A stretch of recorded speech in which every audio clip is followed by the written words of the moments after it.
Miss Melton here, and I'm here with Eliza today, and we are getting ready for a very special holiday. Do you guys know what holiday is coming up this weekend? Eliza, do you know? Easter. Easter, that's right. And so I'm wearing my Easter dress from last year, and Eliza is wearing her Easter dress, and we are getting ready for Easter. Eliza, what do you like at Easter? I like finding eggs. She likes to find eggs, and look, I've got some eggs here. And the Easter Bunny is super fun. We love it. We think it's great. But we're going to talk about the real reason that we celebrate Easter today. And we're going to use eggs to do it. All right, wait just a second. You're going to get to open some eggs. I wish you guys were here to open the eggs, but you're not. So Eliza is going to pretend like she's in first grade today. All right, I'm going to read to you from Matthew chapter 21. So go ahead and just listen to this. Jesus sent 2 disciples, saying to them, "Go into the village in front of you, and immediately you will find a donkey tied and a colt with her. Untie them and bring them to me. If anyone says anything to you, you shall say, 'The Lord needs them,' and he will send them at once." The disciples went and did as Jesus had directed them. They brought the donkey and the colt and put them on their cloaks, and he sat on them. Most of the crowd spread their cloaks on the road, and others cut branches from the trees and spread them on the road. Eliza, I want you to open this blue egg, and let's see what we find inside. A donkey. Hand it to me. All right, a donkey. So that's part of the Easter story. In Jesus' day, most people walked everywhere, and sometimes kings rode on donkeys or horses when they entered a city. And people would stop what they were doing and they would watch as the king rode into town. On the day that Jesus rode into town, the people were thrilled to see him. Do you know what thrilled means, Eliza? What? It means that you're happy to see someone. They were so happy to see him, and they believed that Jesus was their new king. And so that's what this donkey signifies. All right, let's talk about the light pink egg. Okay, I'm going to read from the book of Matthew again, chapter 26. Then one of the 12 disciples, whose name was Judas Iscariot, went to the chief priests, and he said, "What will you give me if I deliver him over to you?" And they paid him 30 pieces of silver. And from that moment, he sought an opportunity to betray him. So that's what the Bible says.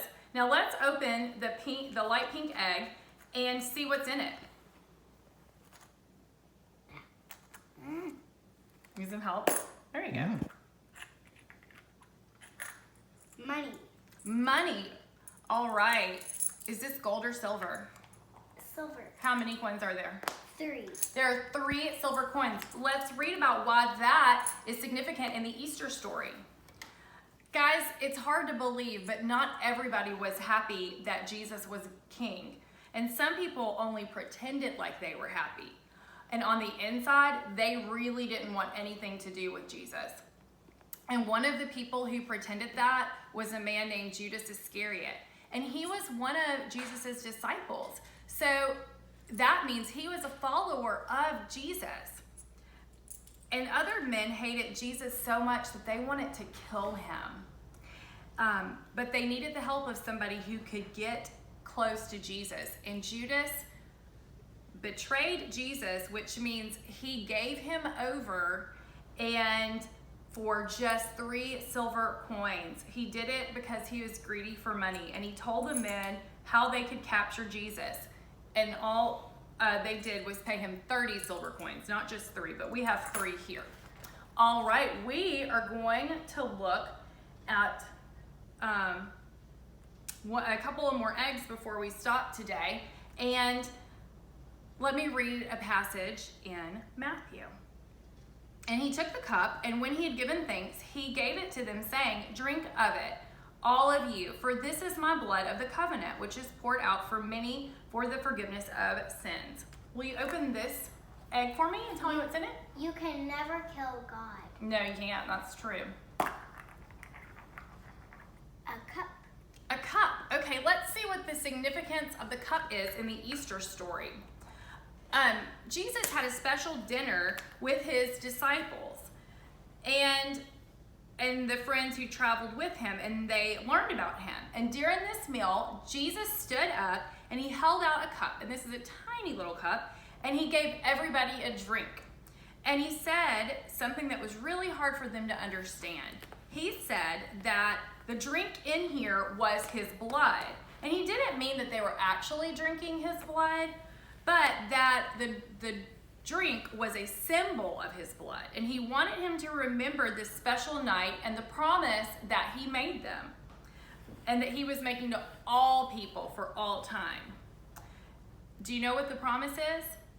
We are going to find out. But when you think about this cup, you can think about how many of you at church take communion. So that is definitely connected. So let's keep reading. All right. We're going to do one more egg this morning, and then we're going to do I'm going to film all of them today, but you're going to watch it this morning, and then you'll have more videos the next 2 days because we're going to stay in our pretty Easter clothes. Okay.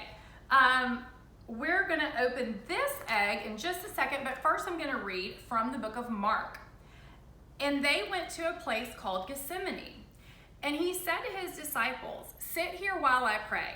And he took with him Peter and James and John, and began to be greatly distressed and troubled.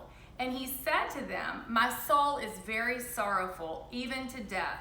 Remain here and watch." Let's see what's inside of this egg. Praying. Praying. The hands, these hands are praying hands.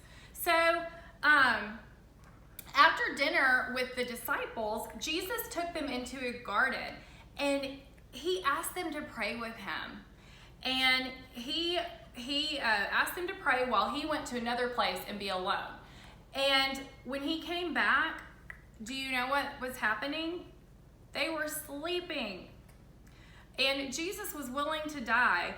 For he once said, "No one takes my life from me, but I lay it down on my own accord." And that means that he would do it willingly. One of the remarkable things about Jesus was that he was like no one before or since. He was both God and man at the same time. Isn't that amazing, Eliza? Yes. He was God and man at the same time. He did not want to experience the great pain, but he would, the human part of him didn't want to experience that, but the God part of him was willing to do that for you and for me. And so when you're afraid or sad, you know what you can do?